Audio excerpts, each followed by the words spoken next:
ದೇವಿಯೈ ನಮಃ. ಎಲ್ಲರಿಗೂ ನಮಸ್ಕಾರ.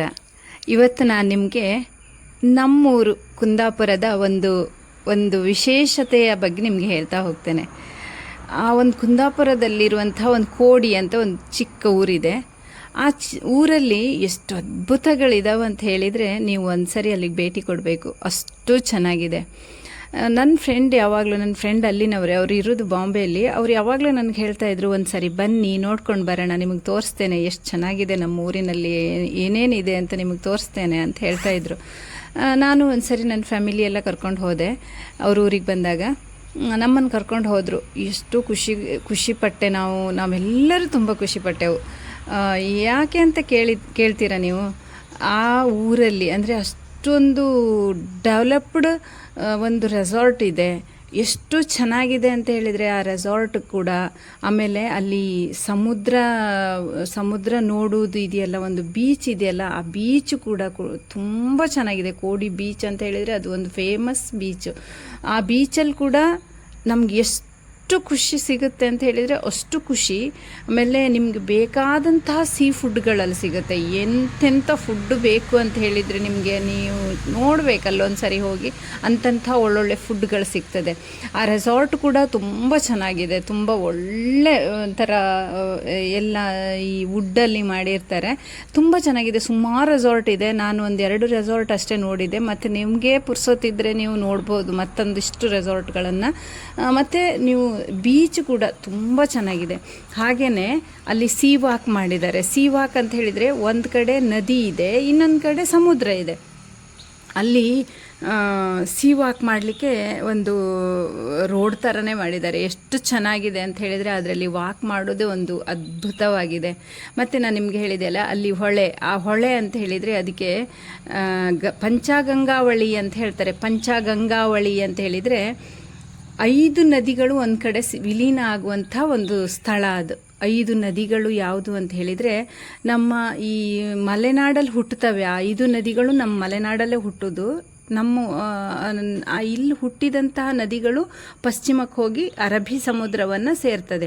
ಅದು ಕೂಡ 5 ನದಿಗಳು ವಿಲೀನ ಆಗಿ ಒಂದೇ ಕಡೆ ಹೋಗಿ ಸಮುದ್ರವನ್ನು ಸೇರುವುದು. ಅದಕ್ಕೆ ಪಂಚಗಂಗಾವಳಿ ಅಂತ ಹೇಳ್ತಾರೆ.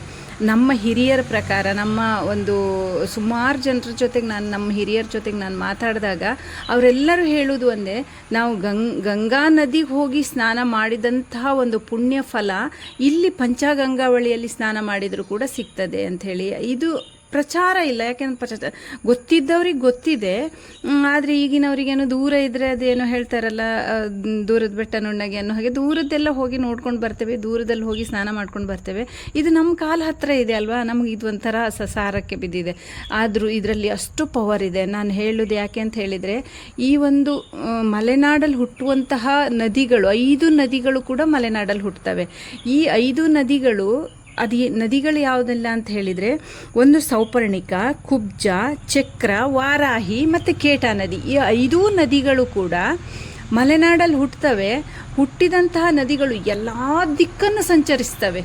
ಒಂದು ಸರಿ ಈಗ ಪೂರ್ವದಲ್ಲಿ ಹುಟ್ಕೊಂಡು ಪಶ್ಚಿಮಕ್ಕೆ ಹರಿದ್ರೆ ಆಮೇಲೆ ದಕ್ಷಿಣಕ್ಕೆ ಹೋಗ್ತವೆ, ಆಮೇಲೆ ಉತ್ತರಕ್ಕೆ ಹೋಗ್ತವೆ, ಮತ್ತೆ ಪುನಃ ಪಶ್ಚಿಮಕ್ಕೆ ಹೋಗಿ ಸಮುದ್ರ ಸೇರ್ತವೆ. ಗಂಗೊಳ್ಳಿ ಹತ್ರ ಹೋಗಿ ಸಮುದ್ರವನ್ನು ಸೇರ್ತವೆ. ಇಂತಹ ಒಂದು ಪುಣ್ಯಕರವಾದಂತಹ ಪವಿತ್ರವಾದಂತಹ ನದಿ ನೀರುಗಳು ಇವು. ಯಾಕೆ ಅಂತ ಹೇಳಿದರೆ, ಈ ಒಂದು ಮಲೆನಾಡಲ್ಲಿ ವಿವಿಧ ಥರದ ಸಸ್ಯಗಳು ಇರ್ತವೆ. ವಿವಿಧ ಥರದ ಔಷಧೀಯ ಗುಣ ಹೊಂದಿರುವಂತಹ ಸಸ್ಯಗಳ ಮಧ್ಯದಿಂದ ಹರಿಯುವಂತಹ ಈ ನದಿಗಳ ಒಂದು ನೀರಲ್ಲಿ ಅತ್ಯುತ್ತಮವಾದಂತಹ ಔಷಧೀಯ ಗುಣ ಇರ್ತದೆ. ಅಂತಹ ಔಷಧೀಯ ಗುಣಗಳು 5 ನದಿಗಳಿಂದ ಹೋಗಿ ಅಲ್ಲಿ ಒಂದು ಕಡೆ ಸೇರ್ತದೆ. ಸಮುದ್ರದ ನೀರು ಅವೆಲ್ಲ ಸೇರಿಕೊಂಡು ಅಲ್ಲೊಂದು ಅದ್ಭುತವಾದಂತಹ ಒಂದು ಶಕ್ತಿಯನ್ನು ಉತ್ಪತ್ತಿ ಮಾಡಬಹುದು ಅಂತ ನಿಮಗೂ ಅನ್ನಿಸಬಹುದು. ಅಲ್ಲಿ ನೋಡಿದಾಗ ನಿಮಗೂ ಅನ್ನಿಸಬಹುದು. ನಮ್ಮ ಯಾವುದೇ ದೋಷ ಪರಿಹಾರಕ್ಕೆ ಇರಬಹುದು, ಅಥವಾ ಒಂದು ಆತ್ಮೋನ್ನತಿಗಾಗಿ ಇರಬಹುದು, ಯಾವುದೋ ಒಂದು ಸಾಧನೆ ಮಾಡಬೇಕು ಅಂದ್ಕೊಂಡಿದ್ದವ್ರು ಇರಬಹುದು. ಈ ಒಂದು ಪಂಚಗಂಗಾವಳಿಯಲ್ಲಿ ಸ್ನಾನ ಮಾಡಿದರೆ ತುಂಬ ತುಂಬ ಅದ್ಭುತಗಳಿದೆ ಅಂತೆ. ಹಾಗೆಯೇ ನಾವು ಆ ನದಿಯಲ್ಲಿ ಬೋಟಿಂಗ್ ವ್ಯವಸ್ಥೆ ಕೂಡ ಇದೆ. ನಮಗೆ ನದಿಯಲ್ಲಿ ಅಂದರೆ 5 ನದಿ ಸೇರುವಲ್ಲಿ ಬೇರೆ ಬೇರೆ ದಿಕ್ಕಿಗೆ ಕೂಡ ಕರ್ಕೊಂಡು ಹೋಗ್ತಾರೆ. ಎಲ್ಲಿ ಬೇಕಂದ್ರೆ ಅಲ್ಲಿಗೆ ನಮ್ಗೆ ಕರ್ಕೊಂಡು ಹೋಗ್ತಾರೆ. ಅಲ್ಲಿ ಕಾಂಡ್ಲವನ ಇದೆ, ಅದನ್ನು ನೋಡ್ಲಿಕ್ಕಂತೂ ತುಂಬ ಖುಷಿ ಕೊಡುತ್ತೆ. ಆ ಕಾಂಡ್ಲವನದ ಮಧ್ಯದಲ್ಲೆಲ್ಲ ಕರ್ಕೊಂಡು ಹೋಗ್ತಾರೆ ಬೋಟಿಂಗಲ್ಲಿ. ಎಷ್ಟು ಚೆನ್ನಾಗಿದೆ ಆ ಬೋಟ್ ರೈಡ್ ಅಂತ ಹೇಳಿದರೆ, ಅಬ್ಬಾ ಅದು ಅದ್ಭುತವನ್ನು ನೀವು ಅನುಭವಿಸಿ ನೋಡಬೇಕು. ಅಷ್ಟು ಖುಷಿಯಾಗುತ್ತೆ. ಮಕ್ಕಳಿಗೆಲ್ಲಂತೂ ಅಷ್ಟೂ ಖುಷಿಪಟ್ಟರು ನಮ್ಮ ಮನೆಯಲ್ಲಿ. ಅಷ್ಟು ಚೆನ್ನಾಗಿದೆ ಅದು. ನನಗೂ ಸಹ ತುಂಬ ಇಷ್ಟ ಆಯಿತು. ನಾವು ಹೋಗುವಾಗ ಸ್ವಲ್ಪ ಕತ್ಲಾದ ಕಾರಣ ನಮಗೆ ಅಲ್ಲಿ ಸಮುದ್ರದಲ್ಲಿ ಒಂದು ಡೆಲ್ಟಾ ಪಾಯಿಂಟ್ ಅಂತ ಇದೆ ಅಂತೆ. ಆ ಡೆಲ್ಟಾ ಪಾಯಿಂಟಲ್ಲಿ ರಾಕ್ ಐಲ್ಯಾಂಡ್ ಅಂತ ಹೇಳಿದೆ ಅಂತೆ. ಅದು ಹೋಗೋ ಮಧ್ಯದಲ್ಲಿ ಡಾಲ್ಫಿನ್ ಕೂಡ ನೋಡ್ಲಿಕ್ಕೆ ಸಿಗುತ್ತಂತೆ. ನನ್ನ ಫ್ರೆಂಡ್ ಯಾವಾಗಲೂ ಹೇಳ್ತಾಯಿದ್ರು, ನೀವು ಬಂದಿದ್ದು ಸ್ವಲ್ಪ ಲೇಟ್ ಆಯಿತು, ನೀವು ಬೇಗ ಬಂದಿದ್ರೆ ಅಲ್ಲೆಲ್ಲ ಹೋಗಿ ಬರ್ಬೋದಾಗಿತ್ತು, ತುಂಬ ಚೆನ್ನಾಗಿದೆ ನೋಡಲಿಕ್ಕೆ, ಅದ್ಭುತವಾದಂಥ ಒಂದು ಪ್ಲೇಸ್, ನೀವು ಮಿಸ್ ಮಾಡ್ಕೊಂಡ್ರಿ ಅಂತ ಅವರು ನನಗೆ ವಿಡಿಯೋ ಎಲ್ಲ ಕಳಿಸಿದ್ರು. ಆ ಡಾಲ್ಫಿನ್ ಸಿಕ್ಕಿದ್ದು, ಆ ರಾಕ್ ಐಲ್ಯಾಂಡ್ ಇದೆಲ್ಲ ವಿಡಿಯೋ ನನಗೆ ಕಳಿಸಿದ್ರು. ನಂಗೆ ಹೋಗ್ಲಿಕ್ಕೆ ಆಗಲಿಲ್ಲ, ಬಟ್ ನಾನು ಇನ್ನೊಂದು ಸರಿ ಹೋಗಬೇಕು. ನೀವು ಕೂಡ ಹೋಗಿ ಬನ್ನಿ, ಚೆನ್ನಾಗಿದೆ. ಒಂದು ಸರಿ ನೀವು ನೋಡಿದರೆ ನಿಮ್ಗೆ ಇನ್ನೊಂದು ಸರಿ ಹೋಗಬೇಕು ಅಂತ ಅನಿಸುತ್ತೆ. ಯಾಕೆಂದರೆ ನನಗೆ ಆದ ಅನುಭವ ಅದು.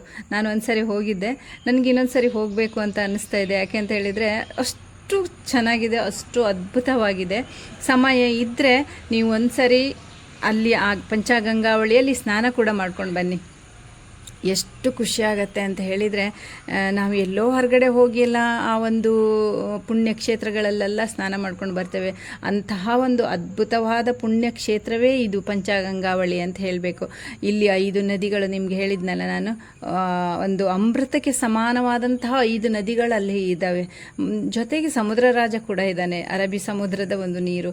ಹಾಗಾಗಿ ಇದು ಅದ್ಭುತವಾದಂತಹ ಒಂದು ಪುಣ್ಯಕರವಾದಂತಹ ಒಂದು ಸ್ನಾನ ಅಂತ ಹೇಳಬಹುದು. ಈ ಒಂದು ಸ್ಥಳಕ್ಕೆ ನೀವು ಒಂದು ಸರಿಯಾದರೂ ಭೇಟಿ ಕೊಡಿ.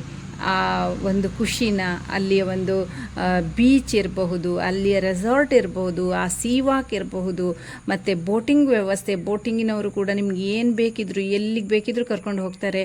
ಮತ್ತು ಅವರು ಅಷ್ಟು ಚೆನ್ನಾಗಿ ಗೈಡ್ ಮಾಡ್ತಾರೆ, ಚೆನ್ನಾಗಿ ಹೇಳ್ತಾರೆ. ತುಂಬ ಒಳ್ಳೆ ಅವರು ಅಲ್ಲಿಯ ಸ್ಥಳದ ಬಗ್ಗೆ ಏನೇನಿದೆ ಅಲ್ಲೆಲ್ಲ ಯಾವುದು ಇರ್ತದೆ. ಮತ್ತು ಕಾಂಡ್ಲವನದ ಬಗ್ಗೆ ಕೂಡ ಹೇಳ್ತಾರೆ. ಕಾಂಡ್ಲವನ ಕೂಡ ಹಾಗೆ, ಅದು ಎಷ್ಟು ಚೆನ್ನಾಗಿದೆ ಅಂತ ಹೇಳಿದರೆ, ಅವರು ಬೋಟಿಂಗಿನವ್ರು ಹೇಳ್ತಾಯಿದ್ರು, ಅದರಲ್ಲಿ ಕಾಯಿ ಆಗ್ತದಂತೆ. ಆ ಕಾಯಿ ನೀರಿಗೆ ಬಿದ್ದಾಗ ಅದು ಭೂಮಿಗೆ ಸ್ಪರ್ಶ ಆಗಿ ಅಲ್ಲಿ ಗಟ್ಟಿ ಉರಿ ಬಿಡ್ತದಂತೆ. ಅಲ್ಲಿಂದ ಅದು ಮೊಳಕೆ ಬಂದು ಮೇಲೆ ಬರ್ತದಂತೆ. ಅಂದರೆ ಅದು ಒಂದು ಕಾಯಿ ಬಿದ್ದರೆ ಅಲ್ಲಿ ಸುಮಾರು ಗಿಡಗಳೇ ಹುಟ್ಟಿ ಬಿಡ್ತಾವಂತೆ. ಅಂದರೆ ಅದು ತನ್ನನ್ನು ತಾನು ಆ ರೀತಿ ಪ್ರೊಟೆಕ್ಟ್ ಮಾಡ್ಕೊಂಡು ಬೆಳೆಸ್ಕೊಂಡು ಹೋಗ್ತಾ ಇರುತ್ತಂತೆ, ಬೆಳೆದು ಹೋಗುತ್ತಂತೆ.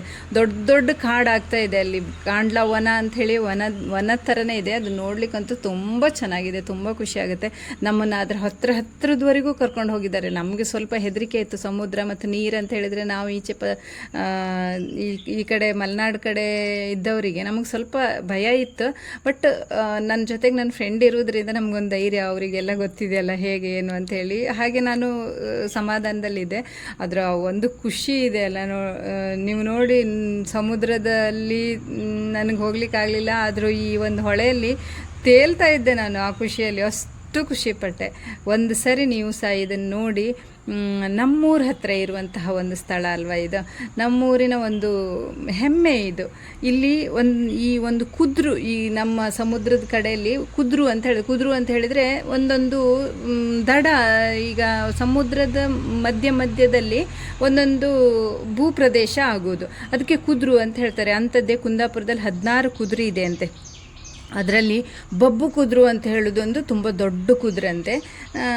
ಅದು ನನಗೆ ಅಷ್ಟು ಈ ವಿಷಯದ ಬಗ್ಗೆ ಅಷ್ಟೊಂದು ಮಾಹಿತಿ ಇಲ್ಲ.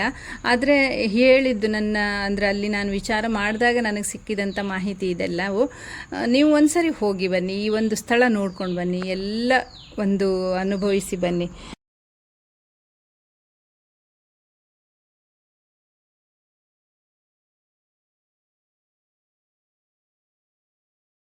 ಪ್ರಕೃತಿ ಸೌಂದರ್ಯ ಮೈ ತುಂಬಿಕೊಂಡು ನಲಿತಾ ಇದೆ.